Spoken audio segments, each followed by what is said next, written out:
रितु ने दोपहर में फोन करके मुझे शाम को अपने फ्लैट पर बुलाया था। मेरा मन बहुत उचाट हो रहा था। वह कह रही थी कि ऑफिस से निकलकर सीधे मेरे यहाँ आ जाओ, कुछ देर दोनों गपशप करेंगे। फोन पर रितु की आवाज में मुझे हल्की सी बेचैनी के भाव महसूस हुए, तो मैंने कहा, तुम वैभव को क्यों नहीं बुला लेती हो गपशप के लिए? तुम्हारा यह नया आशिक तो सिर के बल भागा चला आएगा। मैंने जानबूझकर वैभव को बुलाने की बात उठाई। इस वक्त मुझे किसी नए की नहीं बल्कि पुराने आशिक के साथ की जरूरत महसूस हो रही है। उसने हंसते हुए जवाब दिया। सीमा भी तुमसे मिलने की बात कह रही थी, उसे साथ लेते आऊं? मैंने उसके मजाक को नजरअंदाज करते हुए पूछा। क्या तुम्हें अकेले आने में कोई परेशानी है? वह बीच उठी। मुझे कोई परेशानी नहीं होनी चाहिए क्या? मैंने हंसते हुए पूछा। अब ज्यादा भाव मत खाओ, मैं तुम्हारा इंतजार कर रही हूँ। और उसने झटके से फोन काट दिया। रितु अपने फ्लैट में अकेली रहती है। शाम को उससे मिलने जाने की बात मेरे मन को बेचैन कर रही थी। अपना काम रोककर मैं कुछ देर के लिए पिछले महीने भर की घटनाओं के बारे में सोचने लगा। मेरी शादी होने के करीब 8 साल बाद। हेलो दोस्तों, आज की इस कहानी में आप सबका स्वागत है। आगे बढ़ने से पहले यदि आपको यह कहानी पसंद आए तो प्लीज वीडियो को लाइक करें, शेयर करें और हमारे चैनल को सब्सक्राइब करना ना भूलें। कुछ समय बाद रितु अचानक महीना भर पहले मेरे घर मुझसे मिलने आई थी, तो मैं हैरान होने के साथ साथ बहुत खुश भी हुआ था। अभी भी किसी मॉडल की तरह आकर्षक नजर आ रही थी। रितु और मैंने एमबीए साथ साथ किया था। सीमा हमारी शादी होने से पहले ही यह मुंबई चली गई थी, वरना बहुत पहले ही तुमसे इसकी मुलाकात हो जाती। सहज अंदाज में अपनी पत्नी का रितु से परिचय कराते हुए मैंने अपने मन की उथल पुथल को बड़ी कुशलता से छुपा लिया। मेरे 5 साल के बेटे रोहित के लिए रितु ढेर सारी चॉकलेट और रिमोट से चलने वाली कार लाई थी। सीमा और मेरे साथ बातें करते हुए वह लगातार रोहित के साथ खेल भी रही थी। बहुत कम समय में उसने मेरे बेटे और उसकी मम्मी का दिल जीत लिया। क्या चल रहा है तुम्हारी जिंदगी में? मयंक के क्या हालचाल है? मेरे इन सवालों को सुनकर उसने अचानक जोरदार ठहाका लगाया तो सीमा और मैं हिटानी से उसका मुंह देखने लगे।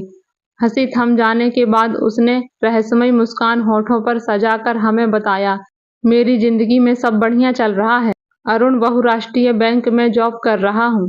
मयंक मजे में है, वह 2 प्यारी बेटियां का पापा बन गया है। अरे वाह, वैसे तुम्हें देखकर यह कोई नहीं कह सकता कि तुम 2 बेटियों की मम्मी हो।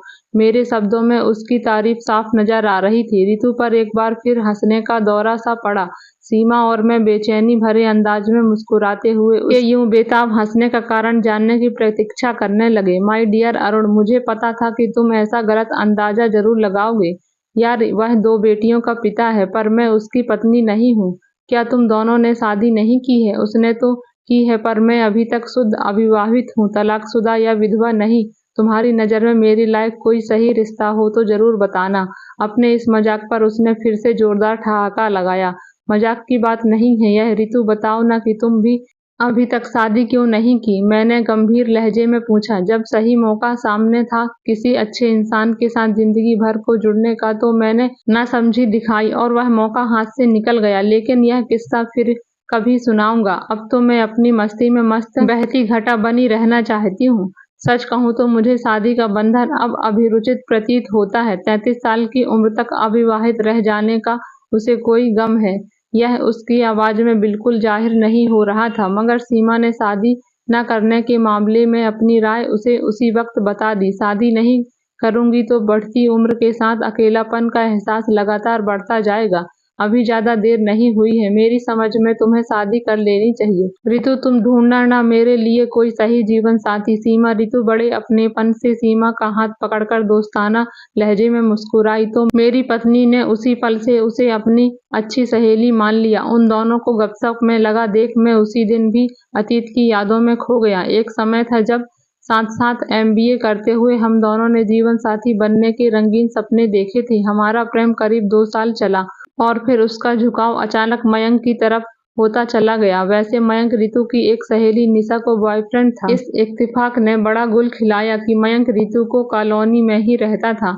इस कारण निशा द्वारा परिचय करा दिया जाने के बाद मयंक और रितु को अक्सर मुलाकातें होने लगी। ये मुलाकातें निशा और मेरे लिए बड़ी दुखदायी साबित हुई। अचानक एक दिन रितु ने मुझसे और मयंक ने निशा से प्रेम संबंध समाप्त कर लिए।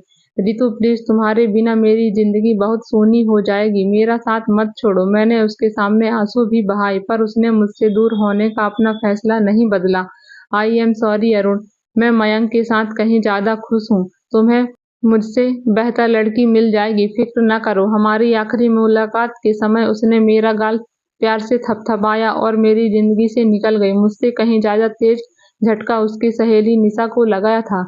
उसने तो नींद की गोलियां खाकर आत्महत्या करने की कोशिश भी करी थी। एमबीए करने के बाद वह मुंबई चली गई। मैं सोचता था कि उसने मयंक से शादी कर ली होगी, पर मेरा अंदाजा गलत निकला। मैंने अपने मन को टटोला तो पाया कि रितु से जुड़े यादों की पीड़ा को वह लगभग पूरी तरह भुला चुकी है। मैं सीमा और रोहित के साथ बहुत खुश था। उस दिन रितु को सामने देखकर मुझे वैसी खुशी महसूस हुई थी जैसे किसी पुराने करीबी दोस्त के अचानक आ मिलने की होती है। उस दिन सीमा ने अपनी नई सहेली रितु को खाना खिलाकर भेजा। कुछ घंटों में ही उन दोनों के बीच दोस्ती के मजबूत संबंध की नींव पड़ गई थी। रितु अक्सर हमारे यहाँ शाम को आ जाती थी। उसकी मुझसे कम और सीमा से ज्यादा बातें होती थी। रोहित भी उसके साथ खेलकर बहुत खुश होता। रोहित के जन्मदिन की पार्टी में सीमा ने उसका परिचय अपनी सहेली वंदना के साथ बड़े भाई वैभव से कराया। दोनों सहेलियों की मिली भगत से यह मुलाकात संभव हो पाई थी। वैभव तलाकशुदा इंसान था। उसकी पत्नी ने तलाक देने से पहले उसे इतना दुखी कर दिया था कि अब वह शादी के नाम से ही बिदकता था। किसी को उम्मीद नहीं थी, पर रितु के साथ हुई पहली मुलाकात में ही वैभव भाई उसके प्रशंसक बन गए थे। रितु की उस दिन फ्लर्ट करने की पूरे मूड में थी। उन दोनों के बीच आपसी पसंद को लगातार बढ़ते देख सीमा बहुत खुश हुई थी। रितु और वैभव ने 2 दिन बाद बड़े महंगे होटल में साथ डिनर किया है। वंदना से मिली इस खबर ने सीमा को खुश कर दिया। वैसे यह बंदा तो ठीक है सीमा, पर मेरे सपनों के राजकुमार से बहुत ज्यादा नहीं मिलता है। लेकिन तुम्हारी मेहनत सफल करने के लिए मैं दिन से कोशिश कर रही हूँ कि हमारा तालमेल बैठ जाए। अगले दिन शाम को रितु ने अपने मन की बात सीमा को और मुझे साफ साफ बता दी। अपने सपनों के राजकुमार के गुणों से हमें भी परिचित कराओ। रितु सीमा की इस जिज्ञासा का रितु क्या जवाब देगी, उसे सुनाने को मैं भी उत्सुक हो उठता था। रितु ने सीमा की पकड़ में आए बिना पहले मेरी तरफ मुड़कर शरारती अंदाज में फिर उसे बताने लगी, मेरे सपनों का राजकुमार उतना ही अच्छा होना चाहिए जितना अच्छा तुम्हारा जीवन साथी। सीमा मेरी खुशियों, मेरे सुख दुख का हमेशा ध्यान रखने वाला, सीधा साधा हंसमुख इंसान हो। मेरे सपनों का राजकुमार ऐसे सीधे साधे इंसान से तुम जैसी फैशनेबल आधुनिक स्त्री की निभा जाएगी। सीमा ने माथे में बल डालकर सवाल किया। सीमा, 2 इंसानों के बीच आपसी समझ और तालमेल गहरे प्रेम का मजबूत आधार बनता है या नहीं? बिल्कुल बनता है वैभव, तुम्हें अगर नहीं भी जचा तो फिक्र नहीं, तुम्हारी शादी मुझे काटनी ही है और तुम्हारे सपनों के राजकुमार से मिलता जुलता आदमी मैं ढूंढ ही लाऊंगी। जोश से भरी सीमा भावुक हो उठी थी। जो सामने मौजूद है उसे ढूंढने की बात कह रही थी मेरी सहेली। कुछ देर बाद जब सीमा रसोई में थी तब रितु ने मजाकिया लहजे में इन शब्दों को मुंह से निकाला तो मेरे दिल की धड़कनें बहुत तेज हो गई। मन में मच रही हलचल के चलते मुंह से कोई जवाब देते नहीं बना था। रितु ने हाथ बढ़ाकर अचानक मेरे बालों को शरारती अंदाज में खटाव सा किया और फिर मुस्कुराती हुई रसोई में सीमा के पास चली गई। उस दिन रितु की आंखों में मैंने अपने लिए चाहत के भाव को साफ पहचाना था। आगामी दिनों में उसे जब भी अकेले में मेरे साथ होने का मौका मिलता तो वह जरूर कुछ न कुछ ऐसा कहती या करती जो उसकी मेरे प्रति चाहत को रेखांकित कर जाता। मैंने अपनी तरफ से उसे कोई प्रोत्साहन नहीं दिया था। मुझसे छेड़छाड़ करने का उसका हौसला बढ़ता ही जा रहा था। इन सब बातों को सोचते हुए मैंने शाम तक का समय गुजारा। रितु के फ्लैट की तरफ अपनी कार से जाते हुए मैं खुद को काफी तनावग्रस्त महसूस कर रहा था। इस बात को मैं स्वीकार करता हूँ। अपने ड्राइंग रूम में रितु मेरे बगल में बैठते हुए शिकायती अंदाज में बोली, तुमने बहुत इंतजार कराया अरुण, नहीं तो अभी 6 ही बजे हैं। ऑफिस खत्म होने के आधे घंटे बाद ही मैं हाजिर हो गया हूँ। कहो कैसे याद किया है? अपने स्वर को हल्का फुल्का रखते हुए मैंने जवाब दिया, आज तुमसे बहुत सारी बातें कहने और सुनने का दिल करता है। कहते हुए उसने मेरे हाथ पर अपना हाथ ले लिया। तुम बेहिचक बोलना शुरू करो, मैं तुम्हारे मुंह से निकले हर शब्द को पूरे ध्यान से सुनूंगा। मेरी आंखों में गहराई से झांकते हुए उसने भावुक लहजे में कहा, अरुण, तुम्हारे प्यार को मैं कुछ दिनों से बहुत मिस कर रही हूँ। अरे अब मेरे नहीं, वैभव के प्यार को अपने दिल की जगह दो, रितु ने हंसते हुए जवाब दिया। मेरी जिंदगी में बहुत पुरुष आए हैं और आते रहेंगे, पर मेरे दिल में तुम्हारी जगह किसी को नहीं मिल सकेगी। तुमसे दूर जाकर मैंने अपने जीवन की सबसे बड़ी भूल की है। पुरानी बातों को याद करके बेकार में अपना मन क्यों दुखी कर रही हो? मेरी जिंदगी में खुशियों की बौछार तुम ही कर सकते हो। अरुण, अपने प्यार के लिए मुझे अब और तरसने मत दो प्लीज। और उसने मेरे हाथ को कई बार चूम लिया। मैं एक शादीशुदा इंसान हूँ ऋतु, मुझसे ऐसी चीज मत मांगो जिसे देना गलत होगा। मैंने उसे कोमल स्वरों में समझाया। मैं सीमा का हक छीनने की कोशिश नहीं कर रही हूँ। हम उसे कुछ पता नहीं लगने देंगे। मेरे हाथ को अपने वक्ष स्थल से चिपकाकर उसने विनती सी की। कुछ पलों तक उसके चेहरे को ध्यान से निहारने के बाद मैं गहरे अंदाज में बोलना शुरू किया। तुम्हारे बदलते हाव भाव को देखकर मुझे पिछले कुछ दिनों में ऐसे कुछ घटना का अंदेशा हो गया था। ऋतु, अब प्लीज तुम मेरी बातों को ध्यान से सुनो। हमारा प्रेम संबंध उसी दिन समाप्त हो गया था जिस दिन तुमने मुझे छोड़कर मयंक के साथ जुड़ने का निर्णय लिया था।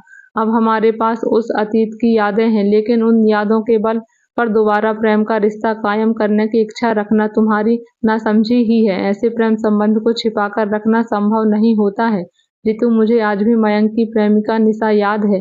तुमने मयंक को उससे छीना तो उसने खुदकुशी करने की कोशिश की थी। तुम्हें मनाने के लिए मैं किसी छोटे बच्चे की तरह रोया था। शायद तुम्हें याद होगा, किसी बिल्कुल अपने विश्वास पात्र के हाथों धोखा खाने की गहन पीड़ा कल को सीमा भोगे। ऐसा मैं बिल्कुल नहीं चाहूंगा। पिछली बार तुमने निशा और मेरी खुशियों के संसार को अपनी खुशियों की खातिर तहस नहस कर दिया था। आज तुम सीमा, रोहित और मेरी खुशियों और सुख शांति को अपने स्वार्थ की खातिर दांवपट लगाने को तैयार हो, पर काठ की हांडी फिर से चूल्हे पर नहीं चढ़ती है। देखो, आज तुम सीमा की बहुत अच्छी सहेली बनी हुई हो। हम तुम्हें अपने घर की सदस्य मानते हैं। मैं तुम्हारा बहुत अच्छा दोस्त हूँ और शुभचिंतक हूँ। तुम नासमझी की शिकार बनकर हमारे साथ ऐसे सुखद रिश्ते को तोड़ने व बदनाम करने की मूर्खता क्यों करना चाहती हो? तुम इतना ज्यादा क्यों डर रहे हो? स्वीटहार्ट, मेरे समझाने का उस पर खास असर नहीं हुआ और वह अपनी आंखों से मुझे प्रलोभित करने वाले नशीले भाव भर कर मेरी तरफ बढ़ी। तभी किसी ने बाहर से घंटी बजाई तो वह नाराजगी भरे अंदाज में मुड़कर दरवाजा खोलने चल पड़ी। वह सीमा होगी। मेरे मुंह से निकलते शब्द इन शब्दों को सुन वह झटके से मुड़ी और मुझे गुस्से से बोलने लगी। तुमने बुलाया है उसे यहाँ? उसने दांत पीसते हुए पूछा। हाँ, क्यों? मैं अकेले यहाँ नहीं आना चाहता था। अब उसे क्या बताओगे? कह दूंगा कि तुम उसकी सौत बनने की। शट अप अरुण, अगर तुमने हमारे बीच हुई बात का उससे कभी जिक्र भी किया तो मैं तुम्हारा मर्डर कर दूंगी। वह अब घबराई सी नजर आ रही थी। क्या तुम्हें इस वक्त डर लग रहा है? मैंने उसके नजदीक जाकर कोमल स्वर में पूछा। मैं सीमा की नजरों में अपनी छवि खराब नहीं करना चाहती हूँ। बिल्कुल यही इच्छा मेरी भी है माय गुड फ्रेंड। अब उससे क्या कहोगे? दोबारा बजाई गई घंटी की आवाज सुनकर उसकी हालत और पतली हो गई। तुम्हें वैभव कैसा लगता है? ठीक है, इस ठीक को हम सब मिलकर बहुत अच्छा बना लेंगे। ऋतु, तुम बहुत भटक चुकी हो। मेरी सलाह मानकर अब अपनी घर गृहस्थी बसाने का निर्णय ले लो। क्या मतलब? मतलब यह कि सीमा को हम यह बताएंगे कि हमने उसे यहाँ महत्वपूर्ण सलाह मशवरे के लिए बुलाया है, क्योंकि तुम आज वैभव को अपना जीवन साथी बनाने के लिए किसी पक्के फैसले तक पहुँचना चाहती हो। Good idea. ऋतु की आंखों में राहत के भाव उभरे। तब सुखद विवाहित जीवन के लिए मेरी अग्रिम शुभकामनाएं स्वीकार करो। ऋतु, मैंने उससे फटाफट हाथ मिलाया और फिर जल्दी से दरवाजा खोलने के लिए मजाकिया ढंग से धकेल सा दिया। Thank you Arun. उसने कृतज्ञ भाव से मेरी आंखों में झांका और फिर खुशी से भरी दरवाजा खोलने चली गई। वैभव तलाकशुदा इंसान था। उसकी पत्नी ने तलाक देने से पहले उसे इतना दुखी कर दिया था कि अब वह शादी के नाम से ही बिचकता था। तो दोस्तों, आशा करती हूँ कि ये कहानी आपको पसंद आई होगी। कमेंट में ज़रूर बताएं। इसी तरह की कहानी के लिए हमारे चैनल को सब्सक्राइब जरूर करें। कहानी में यहाँ तक बने रहने के लिए आपका बहुत बहुत धन्यवाद।